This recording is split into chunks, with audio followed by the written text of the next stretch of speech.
జిల్లా పరిషత్ హైస్కూల్లో child rights foundation, crop మరియు ICDS project Tulluru sector సంయుక్త ఆధ్వర్యంలో బాల్య వివాహ వ్యతిరేక ప్రచార కార్యక్రమం ఏర్పాటైంది. ఈ కార్యక్రమ వివరాలను ఐసీడీఎస్ సూపర్వైజర్ శ్రీలత సిటీ న్యూస్కు తెలిపారు. ఇంకా ఈ కార్యక్రమంలో క్రాఫ్ట్ జిల్లా కోఆర్డినేటర్ జి వెంకట్, సిబ్బంది జయరాజు, జిల్లా పరిషత్ ఉన్నత పాఠశాల సిబ్బంది శ్రీనివాస ప్రసాద్, శంకర్రావు, శ్యామ్ ప్రసాద్, రమేష్ బాబు, యశోద, అరుణకుమారి, అంగన్వాడీ వర్కర్స్, డ్వాక్రా మహిళలు, స్కూల్ విద్యార్థులు పాల్గొన్నారు. ఈ కార్యక్రమం రాయపూడి హైస్కూల్లో జరిగింది.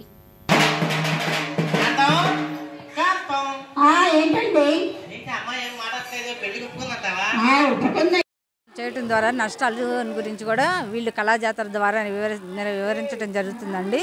ఇట్లాగా మనం మీటింగులు పెట్టి చెప్పడం కంటే ఇట్లా దృశ్యరూపకంగా వివరించడం వల్ల పిల్లలు కూడా చాలా బాగా వింటున్నారు, అర్థం చేసుకుంటున్నారు. వాళ్ళకి కూడా సర్టెన్ ఒక వయసు వచ్చేంత వరకు కూడా ఇవి బాల్య వివాహాలు అనేవి అంటే ఈ వయసులో జరుగుతాయి, ఈ వయసు తర్వాత మ్యారేజ్ చేసుకోవాలన్న విషయం వాళ్ళకు కూడా అర్థమవుతుందని అనుకుంటున్నాం సార్. బాల్య వివాహాలను చేయటం ద్వారా పిల్లల్లో ఏమవుతుందంటే ఆడపిల్లల్లో ముఖ్యంగా అవయవ పరిపూర్ణత అనేది ఉండదు, వాళ్ళకి అవగాహన అనేది ఉండదు. అత్తవారింట్లో ఎలా మెలగాలనేది చాలా నష్టాలు ఉన్నాయి కాబట్టి ఆ నష్టాల గురించి కూడా వీళ్ళు వివరించడం జరుగుతుందండి. ముందు ముఖ్యంగా ఆడపిల్ల అయినా మగపిల్ల అయినా మనం లింగ వివక్షత లేకుండా ప్రతి ఇద్దరు బిడ్డల్ని సమానంగా చూసి చదివించినట్లయితే వాళ్ళకి మనం మంచి భవిష్యత్తు కల్పించిన వాళ్ళం అవుతాము. అదేవిధంగా బాల్య వివాహాలు అనే వాటిని పూర్తిగా ఎక్కడ కూడా జరగకుండా నిర్మూలించడం అనేది ఈ క్రాఫ్ట్ వారి ఆధ్వర్యంలో నిర్వహించబడినటువంటి ఈ కార్యక్రమాలు. వీటికి డిపార్ట్మెంట్ల వారు, కలెక్టర్ గారు కూడా వీళ్ళ తగినంత సహాయం అందించడం జరుగుతుందండి.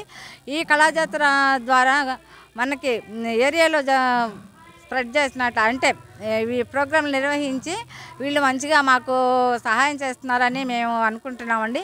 మా ఏరియాలో ఒక 1000 మందికి ఉన్నటువంటి ఒక అంగన్వాడీ టీచర్ కూడా బాల్య వివాహాల నిర్మూలన కానీ మామూలుగా లింగ వివక్షత కానీ గుడ్ టచ్ బ్యాడ్ టచ్ల గురించి కూడా మేము వివరించడం జరుగుతుంది సార్.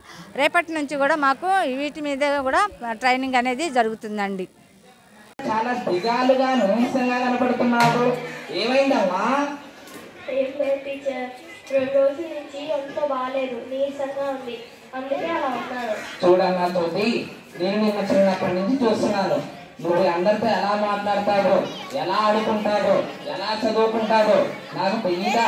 నువ్వు ఏదో విషయం గురించి బాధపడుతున్నావు. అదేమిటో నాకు చెప్తే నేను నీకు ధైర్యం చెప్తాను. నువ్వు నాకు చెప్పావని నేను ఎవరికీ చెప్పను. ఏంటో చెప్పమ్మా. ఏం పర్వాలేదు తోటి, చెప్పు. టీచర్, మా ఇంట్లో మా అమ్మ మా నాన్న నాకు పెళ్లి చేయాలనుకుంటున్నారు టీచర్.